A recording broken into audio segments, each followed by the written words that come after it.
است غذای ما هیچ بازیگر ابتدا به گو خوردم. سلام بچه‌ها، چطورین؟ خوش اومدید به یه ویدیو دیگه و یه چالش خفن و جذاب دیگه. امروز قراره تو این ویدیو غذای مورد علاقه‌مون، خوراکای مورد علاقه‌مون رو با هم میکس کنیم و ببینیم طعمش چجوریه، رنگش چجوری میشه، بهشون امتیاز بدیم و نمره بدیم بهشون. و قبل از شروع ویدیو حتما این ویدیو رو لایک کنید، تو کانال سابسکرایب کنید و نظراتتون اونجوری واسم بنویسید. و قبل از اینکه همه خوراکی‌ها رو با هم میکس کنیم، هر یه چالش باحال با هم انجام بدیم. قرار خوراکی چی کنیم و دو به دو غذا رو با هم میکس کنیم و ببینیم چی میشه و بریم برای میکس اول. غذای اول این چیه؟ بالشتی چیپو. بریم برای غذای دوم با چیپس. خب بچه‌ها بریم برای میکس اولمون. چیپس و بالشتی چیپو. خود نشمیدی بچه‌ها، این میکس اولمونه که ترکیب چیپس و نوشی شما ندارم بالشتی چیپو فچی هر چی هست. خب بریم با هم میکس اولمون رو با هم دیگه تست کنیم. بیا از قیافش بگیر آقای فیلمبردار. قیافش جذابی نداره. قیافش میدم نمره بخوام بهش بدم میدم 5 از 10 و بوی خوشبویی داره، بوی شکلات میده، میدم بهش 8 از 10 و بریم برای طعمش. مهمترین چه حسی داره میخوری؟ انگار دارم خود چیپس رو میخورم، حالا شیرینش و اصلا طعم خوبی نداره، بهش میدم 4 از 10 و بریم برای میکس بعدی. همونطور که میبینید میزو به گند آوردیم ولی مهم نیست و بریم برای میکس دوم. مثلا دارم هم میزنم چی؟ بستنی نوشابه. آقا بستنی و نوشابه رو بردیم. بستنی یخیه که قبلا یخی بود، اما کلا آب شد، آبکی شد تو این آفتاب و اسپرایت. آقا بستنی ریختیم همونجور که می‌بینید آب شدش قشنگ و اسپرایت. این ترکیب اون ترکیب که آبکیه و این ما تستش کنیم. آقا بریم برای تست اسموتی خنک تابستونیمون و توش چیپس هم هستش. و یه سوال، میکس قبلیه. اسم این میکس رو چی میذاری؟ چیپس خنک. توش چیپس داری. قیافه خوبی داره خداییش. به قیافش میدم 8 از 10. بوی خوبی هم داره، به بوش میدم 7 از 10. طعمش هم بدک نیست، بهش میدم 6 از 10. اما اسپرایت خودمونه ولی خیلی خیلی خیلی خیلی ترش‌تر و یکم دیگه تست کنم. بگم خوشت اومد؟ خوشمزه است خدایی و آره خوشم اومد. فعلا تو این دو میکسی که انجام دادیم این یک کم از اون بهتر بود. بریم برای میکس بعدی.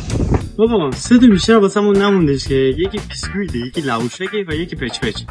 میدونم لواشک توشون باشه، دو تا چیز خوش بیسکویت و پچ پچ میشه قابل تحمل میشه، ولی یه چیز ترش و یه چیز شیرین اصلا قابل تحمل نمیشه. ببینیم میکس بعدیمون چی قراره باشه. اولی پچ پچه. خب کلا دو تا هم زدن که نداره که همین یک انتخاب کنید. همین لواشک. بریم هم تستش کنیم. آقا بریم برای میکس سوم و اول لواشک رو بریزیم. از اینجور لواشکه. خب هم لواشک میخواد 3 تاه. خب 1.5. این میکس فکر کنم میکس خیلی باحالی بشه. توش شیرین با هم. آقای فیلمبردار بعد داره من نگاه میکنه. حالش به هم خورد از این میکسی که قرار بزنیم. مایکل جوردن.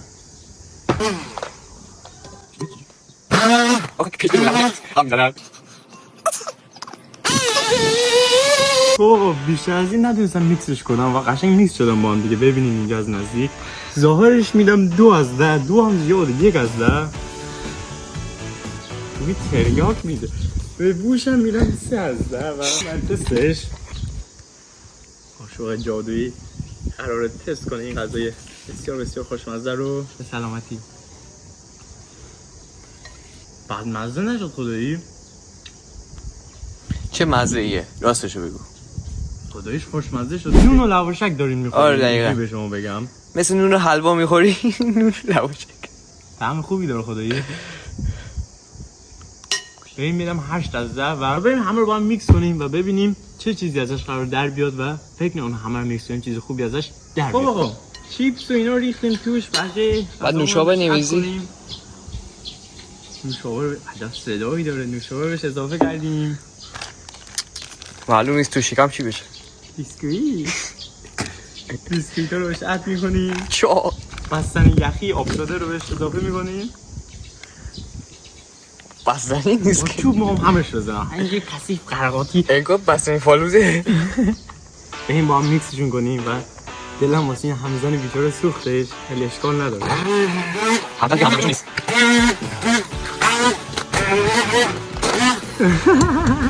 به قیافش میدیم. سه فضا انگار خود فاضلاب لامصب به بوش گیریه. بوی شکلات رو با این ترشی بستنی رو میده. بهش میدیم یک از 10. خیلی بوی خوب. طعمش با قاشق بخوریم یا با لیوان؟ همه میگن با قاشق بخور بهتر. بریم برای تستش.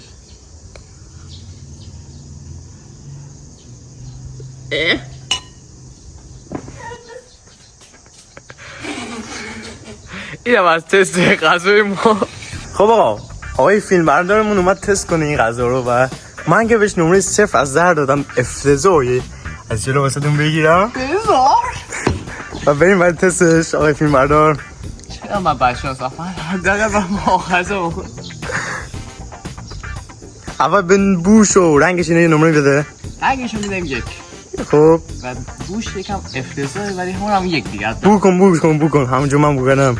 مجازات باید بشی تو. حالا طعمش بریم برای طعمش. بسم الله الرحمن الرحیم. شیطان الرجیم.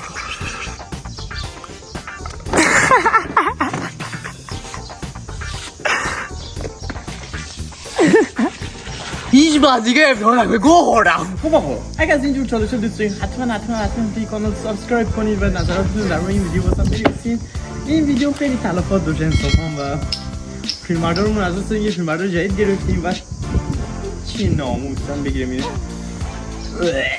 و اگه میخوان چالش بیشتر این شکلی ببینید حتما تو کامنت بگین و تا ویدیوی بعد قبلش لایک کنید، سابسکرایب کنید و تا ویدیوی بعد خدا نگهدار.